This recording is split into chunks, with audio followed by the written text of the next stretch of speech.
الكريم المنان على ما هدانا إلى الإسلام وأرشدنا للإيمان، وأنزل هذا القرآن بالبرهان وأرسل لنا أفضل الرسل بأفصح اللسان، وله الحمد والشكر على هذه النعم العظيمة والآلاء الجسيمة، والصلاة والسلام على خير خلق الله وخاتم رسل الله الذي قال ما اجتمع قوم في بيت من بيوت الله يتلون كتاب الله ويتدارسونه فيما بينهم إلا نزلت عليهم السكينة وغشيتهم الرحمة وحفتهم الملائكة وذكرهم الله في من عنده وعلى آله وصحبه ومن اهتدى بهديه. وبعد،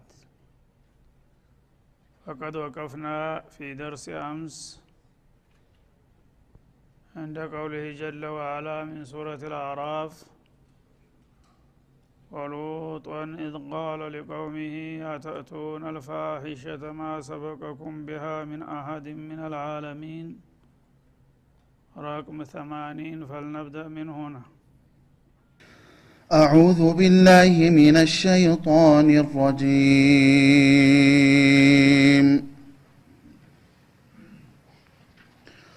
ولوطا إذ قال لقومه أتأتون الفاحشة ما سبقكم بها من أحد من العالمين، إنكم لتأتون الرجال شهوة من دون النساء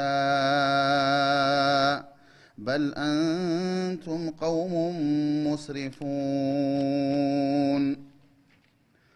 وما كان جواب قومه إلا أن قالوا أخرجوهم من قريتكم إنهم أناس يتطهرون، فأنجيناه وأهله إلا امرأته كانت من الغابرين، وأمطرنا عليهم مطرا فانظر كيف كان عاقبة المجرمين.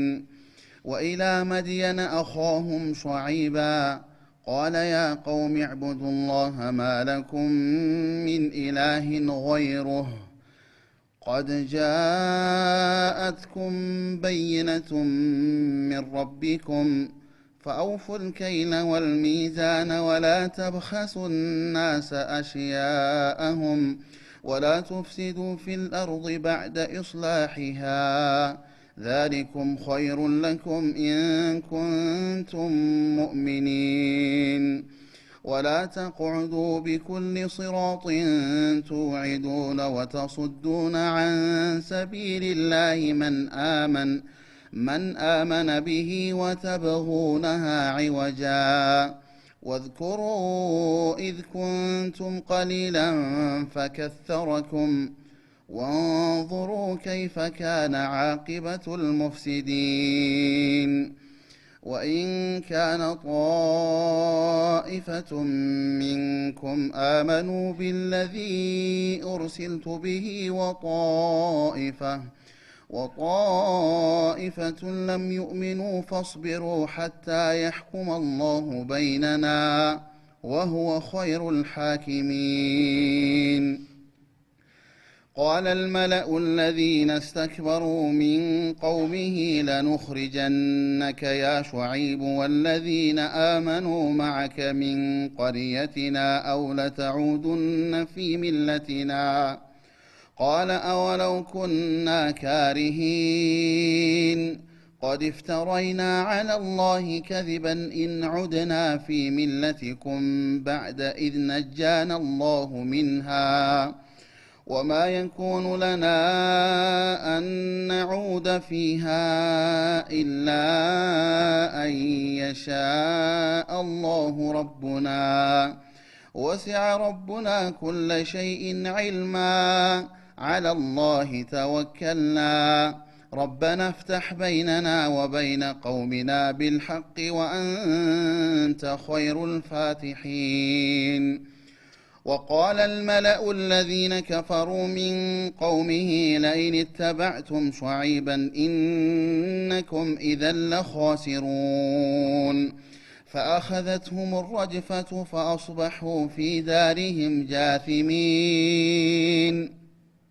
الذين كذبوا شعيبا كانوا هم الخاسرين فتولى عنهم وقال يا قوم لقد أبلغتكم رسالات ربي ونصحت لكم فكيف آسى على قوم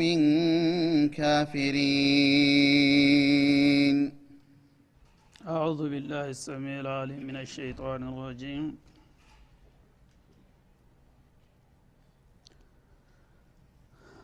ባለፉት አያቶች ስለ ነብያት ታሪክ አንስቶ እየቀጠለ ነበር የመጣው መጀመሪያ ሸይኹል ሙርሰሊን ኑህ አለይሂ ሰላም ከዛ ነብዩላህ ሁድና ቀጥሎም ነብዩላህ ሷሊህ ባጭሩ በየጊዜያቸው በዳዕወተል ኢስላም የተጫወቱትን ሚናና ያጋጠሟቸውን እንቅፋቶች እንደሁም የተቃዋሚዎቻቸውን እጣፈንታ በተመለከተ ነበር እየዳሰሰ የመጣው አተዋሶ ቢሂ በልሁም ቀውሙን ጧጉን እንደሚለው ሰዎች በሀገርና በዘመን ባይገናኙም በአመለካከት ይጣመራሉ ብዙ ጊዜ በኸይርም በሸርም የኩፍር አመለካከት ያላቸው ሰዎች በማንም ዘመን በየትኛውም ጊዜ ያላቸው አቋም ተመሳሳይ ነው ያው መንሃጁ ስለሚያጣምራቸው ማለት ነው በኸይርም በኩል ያሉት እንደዛው ናቸው ማለት ነው ስለዚህ ባለፈው ጊዜ እንግዲህ ዲደል ዳዕዋቱል ሙርሰሊን የነበሩት ኃይላቶች ምን አይነት አቋም እንደነበራቸውና እንዴት አይነት ችግሮችን ይፈጥሩ እንደነበረ በአላህ ዲን ላይ ለማሳየትና ከዛ ተነስታችሁ የነሱን ባህሪያት ድራሳት አደረጋችሁ በኋላ አሁን ያሉትን ተረኞችን እንዴት እንደምትቋቋሙ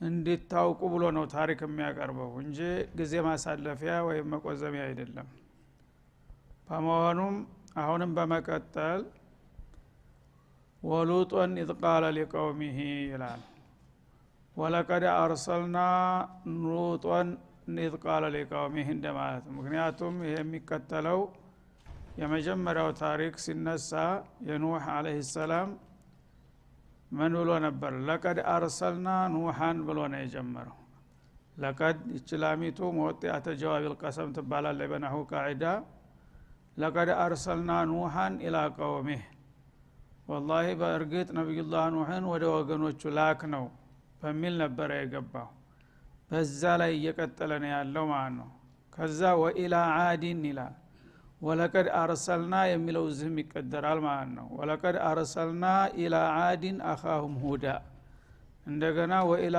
ሰሙድ ሲል ወለቀድ አርሰልና ሆነም በፊተኛው መስመር ላይ ነው የሚቀጥለው ማለት ነው ወለቀድ አርሰልና ሷሊሃን ኢላ ቀውሚ ኢላ ሰሙድ አሁንም ወሉጦን የሚለው ላይ ወአርሰልና ሉጦን ለቀድ አርሰልና ሉጦን ኢላ አህሊ ሰዱም ነብዩላህ ሉጥን ወደ ሰዙም ህዝቦች ላክነው ይላል እና ነብዩላህ ሉጥን በተራቸው መተው ምንድነው ያቀረቡት ጥያቄ ነፍስ ሸይ ሁሉም ኢላ ወህዳንየቲላሂ ወዒባደቲሂ ወጣዓቲሂ ነው የሚያቀርቡት ማለት ነው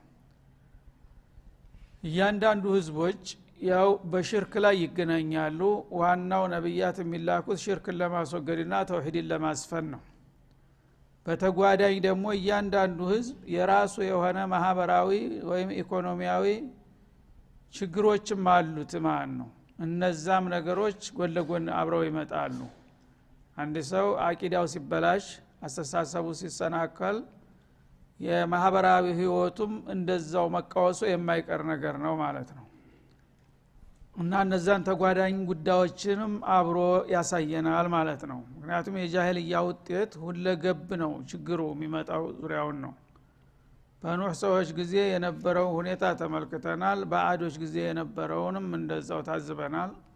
በተሙዶች ጊዜም የነበረውን ማለት ነው። እነዚህ ከሽርክ በተጨማሪ በጣም የታወቁበትና ተዛ በፊት ታይቶ ተሰምቶ የማያቅ አስገራሚ ብልግና የጀመሩ ሰዎች በመሆናቸው በዛህኛው ነጥብ ላይ ነው አስቀድሞ መነሻ ያደረጉት ማለት ነው። إذ قال اذكر قصته የነብዩላህ ሉጥን ታሪክ አውሳ ይላል። إذ قال لقومه ለተላከላቸው ህዝቦች ባለ ጊዜ አተቱን الفاحشة ما سبقكم بها من أحد من العالمين እናንተ ሰዎች መሆናችሁን ረስታችሁ ከዓለም ህዝቦች ማንም ያልቀደማችሁና ታይቶ ተሰምቶ የማያቅ አስገራሚ ብልግናን ትፈጽማላችሁን በማለት ጠየቋቸው ማለት ነው። አንዳንድ ጊዜ ከሰው ልጅ የማይጠበቅ አስከፊና ቀፋፊ ነገር በሚፈጠርበት ጊዜ ታቂዳ ይበልጥ የሚያሳስብበት ደረጃ ላይ ይደርሳል ማለት ነው። ምክንያቱም የሰው ልጅ በዚህ ምድር ላይ የመኖር ዲል የሚኖረው ሰብአዊ ገጽታውን እስካከበረ ድረስ ነው። ያ ነገር ከጠፋ ህልውናው ራሱ አደጋ ላይ ይወድቃል ማለት ነው። ስለዚህ የመኖር እድል ከሌለው አንድ ሰው ስለ አቂዳ ብታስተምረው የሚሰማበት ጆሮ የሚያስብበትም ልብ የለውም። እና እነዚህ ሰዎች አላህ ፈርዶባቸው በብልግና ላይ ነበረ ዋና ስምሪታቸው ማለት ነው። ጥሩ ነው የሚሮሩት፣ ሀብታሞች ነበሩ፣ ባለጸጋዎች፣ እንዲሁም ደግሞ በጣም ጀግኖችና የታወቁ የተከበሩ ህዝቦች ነበሩ። አላህ ጥፋት ሲሻባቸው ሴቶችን ትተው ወንድስ በርሱ መዳራት ላይ ተሰማሩ ማለት ነው። ይሄ ደግሞ ከዛ በፊት ታይቶ ተሰምቶ የማያቅ ነገር ነው። የመጀመሪያ የዝብልግና ጀማሪዎችና ተላሚዎች እነዚህ ሰዎች ናቸው። ያኔ ነብዩላህ ሉጥ ደግሞ አለይሂ ሰላም የአካባቢው ተወላጅም አልነበሩም። ብቸኛው ያለዘጋቸው የተላኩ ነብይ እሳቸው ናቸው። እሳቸው ኢራቃዊ ናቸው። ነብዩላህ ኢብራሂም ወደ ፈለስጢን ሂጅራ በሚሄዱበት ጊዜ ፈአመነው ሉጥን እንዳለው ተከትለዋቸው የመጡት ብቸኛ አማኝ ነበሩ። ሳራና ሉጥ ናቸው የኢብራሂም የሂጅራ ተጓዳኝ። እሳቸው ግን ሰዙም የሚባል ከተማ ላይ ሲደርሱ ኡርዱንና ተቡክ መካከል ለዚህ ክልል ነብይ አድርገዋለሁና ልጁን እዚህ ትተሂድ አላቸው። ከአንድ ደጋፊ ይብስ ደግሞ እሳቸውን ተነጠቁና ኢብራሂም ሚስታቸው ጋር አቀሩ ማለት ነው። በዚህ መልክ እዛው እንግዲህ ተመደቡበት ቦታ ላይ ስራቸውን ጀመሩና ከህዝቦቹ ጋር ተጋቡ፣ በጋብቻ ተሳሰሩ እንጂ ምንም ተወላጅነት የላቸውም። ያኛው ኢራቃዊ እነዚህኞቹ ሰዙማዊ ናቸውና ማለት ነው። አሁን እንግዲህ እነዚህ ሰዎች ባልተጠበቀ ሁኔታው በብልግና ተዘፍቀው በሚዋቸው ጊዜ እነዚህ ሰዎች መጀመሪያ ወደ ስብዕናቸው እንዲመለሱ ማድረግ አለብኝ፣ ሁኔታውን ማመቻቸት አለብኝ። በዚህ ሁኔታ ላይ እያሉ ስለ ተውሂድ መናገር ማለት ለነሱ እንቆቅልሽ ነውና እስቲ መጀመሪያ የስብዕና አስተሳሰባቸው ምን ደረጃ ነው ያለው ብለው በዚህኛው ዘርፍ ጀመሩ ስራቸውን ማለት ነው። اذكر شأنه إذ قال لقومه آتأتون الفاحشة እናንተ ይሄን ለሰሚ ለተመልካች ቀፋፊና አሳፋሪ የሆነን ብልግና ትሰራላችሁን ብለው ጠየቋቸው። ما سبقكم بها من أحد من العالمين من شعوب العالمين በዓለም ዙሪያ የሚገኙት ህዝቦች ሁሉ የተለያዩ ስተቶችና ወንጀሎች ያላቸው ከመሆኑ ጋራ ይሄን እናንተ የምትሰሩትን አሳፋሪ ብልግና ግን ማንም አልቀደማችሁ፣ እንዴት እንደዚህ አይነት አሳፋሪ ነገር ላይ ተሰማራላችሁ በማለት ጥያቄ አነሱ። ያኔ እነሱ ይሄ ነገር ብልግና መሆኑንም ረስተዋል። እንዲያውም እንደ ስልጣኔ እንደ ግል ባህላቸው አድርገው ይኮሩበት ነበር ብልግናውን ማለት ነው። ምኑን ነው ብልግና የምትለው በማለት በአድናቆት ጠየቋቸው። ኢነኩም ለተእቱነ الرجال شهوة ወንዶችን በስሜት ትዳራላችሁ፣ ሚን ዱን النساء ሴቶችን ትታችሁ። እንግዲህ አላህ Subhanahu Wa Ta'ala ሰውንም ሆነ ማንኛውንም ነፍሳትና እንስሳ ሴትና ወንድ አድርጎ በጾታ ለይቶ የፈጠረው ለእርባታ እንዲመች አድርጎ ነው። ወንድና ሴት የተፈጥሮ ህግ ነው ራሱ ይሄ ማለት ነው። እናንተ ግን ከስብዕና ብቻ ሳይሆን ከእንስሳው ዓለም ወርዳችሁ ወደታይ ማንም ሰው ይሰራዋል ተብሎ የማይታሰበውን አሳፋሪ ነገር ትሰራላችሁ። ይሄን ነገር ደግሞ ነውር መሆኑንም ረስታችሁ ምን አጠፋን ምን ነው የምትተቸን ትሉኛላችሁ እንዴ አሏቸው በል አንቱም ቀውሙ ሙስሪፉን ይሄማ የሀገር ባህል ነው ልማዳችን ነው ሲሉ አይደለም እንዲህ አይነት ባህል የለም እናንተ አጉራ ዘለል የለየላችሁ ባለጌዎች ናችሁ ስለዚህ ከዚህ ነገር መውጣት አለባችሁ በሚል ጥያቄ ያነሱ ማለት ነው ከዚያ በኋላ እነሱም እንግዲህ ያው ባህላችን የሚሉትን ነገር ለማስከበርና ይሄና ፈንጋጭ አደብ ለማስገዛት የሚቻላቸውን ሁሉ ሊያደርጉ ተነሱ ማለት ነው እሳቸውም ደግሞ ከጌታ የተጠላባቸው ኃላፊነት ስለሆነ ምንም ብቸኛና ወገን አልባ ቢሆኑም መጋፈጥ ነበረባቸው ማለት ነው ወማ ካነ ጀዋበ ቀውሚህ እና ይሄንን እንግዲህ ትችት በሚያነሱና በሚቃወሙበት ጊዜ በዛ አካባቢ ኗሪ የነበሩት የወገኖቻቸው የአማቾቻቸው ወገኖች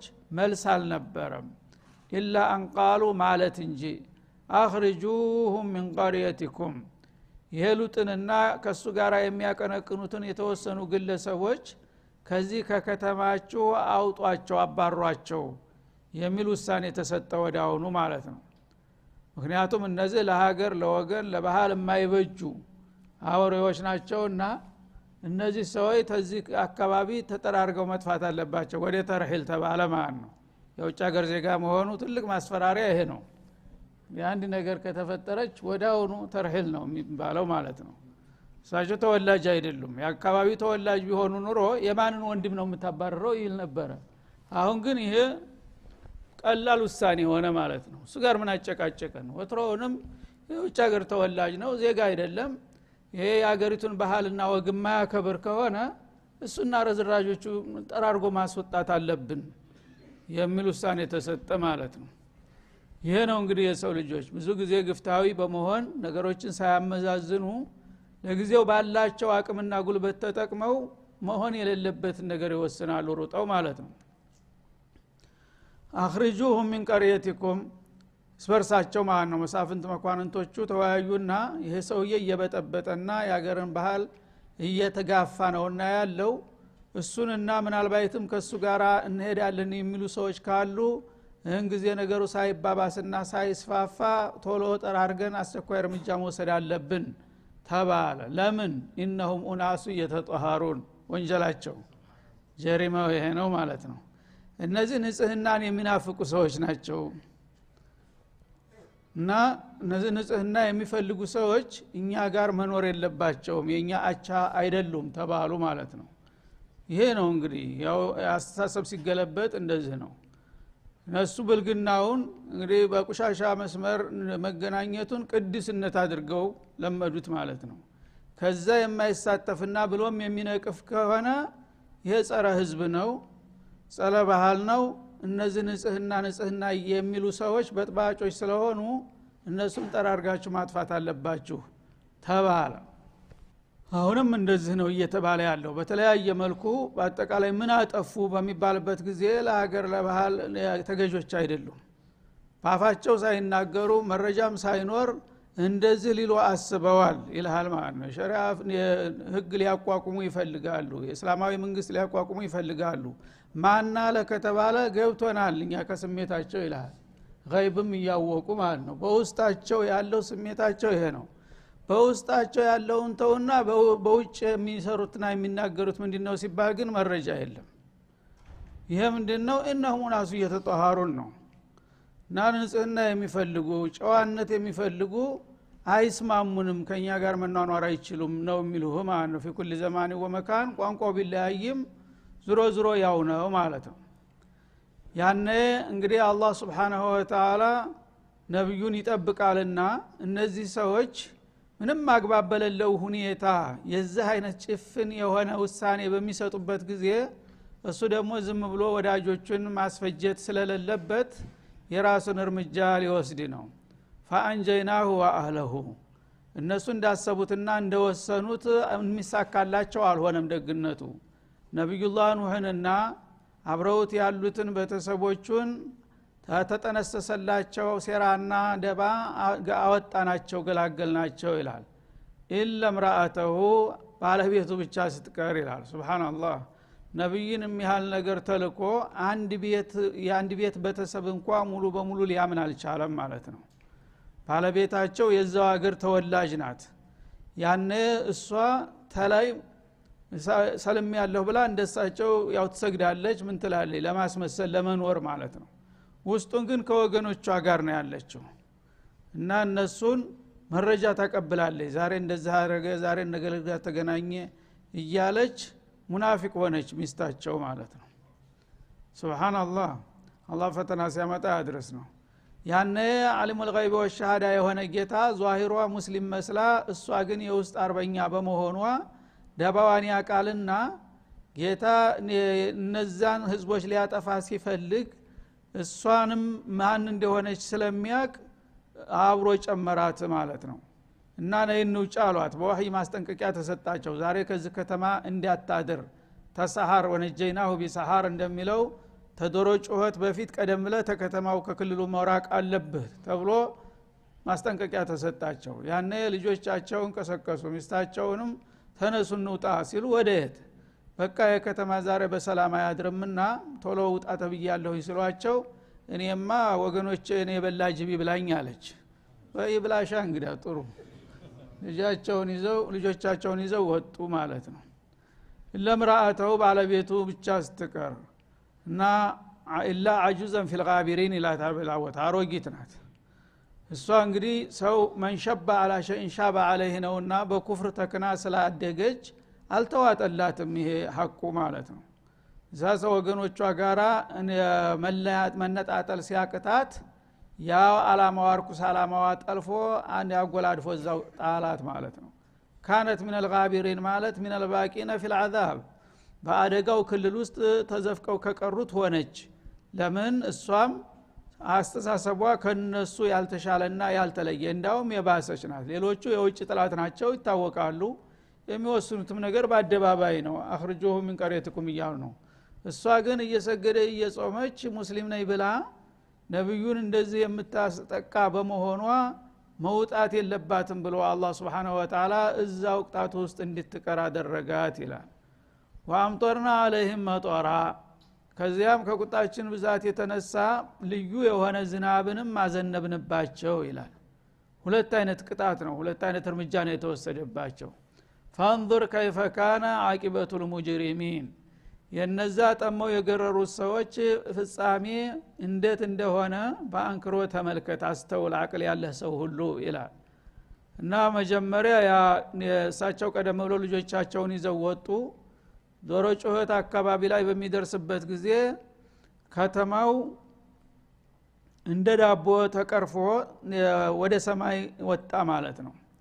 ወደ ሰማይ ተወጣ በኋላ ልክ እንደ ቂጣ ተደፋና ወርዶ በነበረበት ቦታ ላይ እንደገና ቀብር ያሻሽ ሆነ በአንድ ጊዜ ማለት ነው በጅምላ። ከዛ በኋላ አዛበል ቀብር አምጦርና عليهم መጦረን የሚለው ልዩ የሆነ የድንጋይ ዝናብ እንዲዘንብ አደረገ። መርዛማ ድንጋይ ልክ ጥይት የመሰለ ነገር ማለት ነው። በየወደቁበት በአስከሬናቸው ገብቶ የሚያቃጥል መርዛማ ድንጋይ እንዲዘንብባቸው ተደረገ። አልጀዛኡ ሚን ጂንሲል አመል ነውና ወንጀላቸው ድርብ ነው። አንደኛ ያው በሽርክ በጣዖት አምልኮ የተጨማለቁ ናቸው። ሁለተኛ ደግሞ ይሄንን በአለም ታይቶ ተሰምቶ የማያውቅ ብልግና የመሰረቱ እነሱ ናቸውና በሁለቱ ጥፋት አንፃር ሁለት አይነት እርምጃ ተወሰደባቸው ማለት ነው። በዚህ መልክ የነሱ ጉዳይ ተፈጸመ ኢላላ አላህ Subhanahu Wa Ta'ala። እና እነዚህ ሰዎች ጀሪማ እስካሁን ድረስ ያው በአለም ላይ የዚህ አይነት ብልግና መስራቾች እነሱ ናቸው፣ ተጠያቂ ናቸው በዚህ ነገር። እነሱ እንግዲህ ዘር ማንዘራቸው እንዳለ ጠፍቷል። ግን ያ የነሱ ሱና እስካሁን ድረስ እንደውም በሰለጠነው ዓለም የበለጠ እየተንሰራፋ ነው። በመንግስት ዕውቅና እየተሰጠው ጥበቃ እየተደረገለት የባለጌዎች ቡድን ራሱ ሙአሰሳ አለ በምዕራባውያን ዓለም ይሄን ነገር የሚያስተናግድና የሚያስከብር ማለት ነው። አርቃኑን ሲሄድ ወደ እናሴ በአደባባይ ሲዳራ ትንሽ እንደዚህ ዞር ብሎ የሚያይሰው ወንጀለኛ ተብሎ ወዲያው ተከሶ የሚሄድበት ደረጃ ላይ አሁን ያለው ማለት ነው። የዛ ወንጀል ተጠያቂ ጀማሪ እነዛ ናቸው። አንድ ሰው በሚሞትበት ጊዜ በአለም ላይ ያላግባብ ሰው ከገደለው ካነ ክፍሉ من دمه على ابن ادم الاول እንዳሉት ረሱል አለይሂ ሰላም የመጀመሪያ ነፍሰ ገዳይ ቃቢል ነው ወንድሙን ሀቢልን የገደለ ስለዚህ እስከ ዓለም ፍጻሜ ድረስ ሰዎች ባላግባብ በተገደሉ ቁጥር የዛ የሚሞት ሰውና የሚፈስ ደም ተጠያቂው የመጀመሪያው ቃቢል ነው አሉ ነብዩ አለይሂ ሰላም ለምን መንሰነ ሱነተን ሰያአተን فعليه وزرها ووزر من عمل بها الى يوم القيامه በዚህ በሊዋጥ ወንጀል ደግሞ እነዚህ ሰዎች ናቸው ተጠያቂዎቹ ማለት ነው ለምን ማሰበቀኩም ቢሃ ሚን አሐድ ሚን العالمين ከዛ በፊት እንዲህ አይነት ነገር መኖሩን ዓለም አያውቅም ካፊርም ቢሆን ማንኛውም ወገን እንዲህ አይነት ነገር አያውቅም ሌላው ቀርቶ እንሰሳ አያውቅም እስካሁን ድረስ ማንንም እንሰሳ የዛ አይነት ነገር አይታይም ሲደረግ ማለት ነው ይሄንን ከባድ ጀሪማ እንግዲህ በመጀመራቸው እስከ ዓለም ፍጻሜ ድረስ ተጠያቂ ይሆናሉ የሚለውን እንማራለን ማለት ነው ከዛ ቀጥሎ ወደ ሌላውና ወደ ተረኛው ደግሞ እንሻገራለን وإلى مدين أخاهم شعيبا ولقد أرسلنا إلى قبيلة مدين ወደሚባሉ ብሔረሰቦች ደግሞ ወንድማቸው የሆነውን ሹዓይብን ላክንላቸው ይላል አላህ Subhanahu Wa Ta'ala ሹዓይብ በዙ ክልል ነው የተላኩት እና መድየን ማለት በተለያየ ቦታ ነብዩላህ ሙሳ ቂሷ ጋራ ይገናኛል ነብዩላህ ሙሳ ከግብጽ ወጥተው መጀመሪያ ነብይ ከመሆናቸው በፊት ከፍራኦን አምልጠው በወጡ ጊዜ ለ10 አመት የቆዩት በዚህ ክልል ነው በዛ ጊዜ ሹዓይብም አግኝተዋቸዋል ይባላል እንዳውም የሳቸው ልጅ ነው ያገቡት ስለዚህ የክልል አሁንም በኡርዱንና በተቡክ መካከል ነው የነብዩላህ ሷሊህና የሹዓይብ ቦታ አንድ አካባቢ ነው ማለት ነው